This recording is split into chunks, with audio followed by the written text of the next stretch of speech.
اللہ کے رسول فجر کی نماز پڑھا رہے ہیں، میں پیچھے نماز پڑھ رہا ہوں اور پہلی صف میں 21ویں نمبر پہ میں کھڑا ہوں۔ نبی کریم علیہ السلام نے نماز پڑھائی تو مزہ آ گیا۔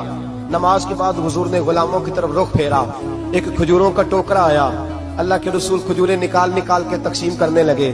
20 صحابہ کو دی تو 21واں نمبر میرا بھی آیا۔ حضرت علی کہتے ہیں میں خواب دیکھ رہا ہوں، خواب میری وچ ماہی آیا تے میں گل وچ پا لئیاں باواں، ڈر دی ماری اکھ بھی نہ کھولا کتے پھر بچھڑ نہ جاواں۔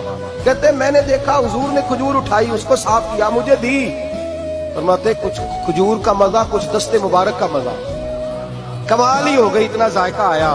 حضرت علی فرماتے ہیں دل بڑا کرتا تھا کہ ایک کھجور اور مل جائے، پر سب کو ایک ایک ملی تھی، میں نے مطالبہ نہیں کیا۔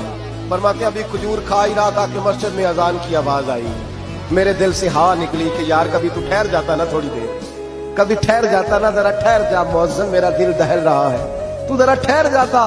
کہتے ہیں اٹھا، وضو کیا، سنت پڑھی، بوجھل قدموں سے مسجد گیا، پہلی صف میں کونے میں بیٹھ گیا۔ مکبر نے اقامت کہی، عمر مصلی پہ کھڑے ہوئے۔ کہتے ہیں میں چونکا اس وقت جب عمر فاروق نے بھی وہی صورتیں شروع کر دی جو رات خواب میں رسول پاک نے پڑھی تھی۔ میں بڑا حیران ہوا، نماز مکمل کر کے عمر بھی اسی طرح دیوار سے ٹیک لگا کے صحابہ کی طرف منہ کر کے بیٹھے جیسے نبی پاک بیٹھے تھے۔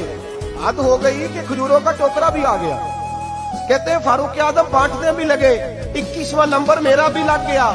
عمر نے کھجور دی تو ذائقہ بھی بڑا ہی آیا۔ حضرت علی شیر خدا فرماتے ہیں حضور سے تو ادب کی وجہ سے مانگ نہیں سکا تھا، عمر اپنا یار تھا، ایک کھجور کھائی تو میں نے کہا عمر یار ایک اور دے دے، تو کہتے ہیں فاروق اعظم نے ٹوکری میں ہاتھ رکھا، کھجور صاف کی، میں سمجھا ملنے لگی ہے۔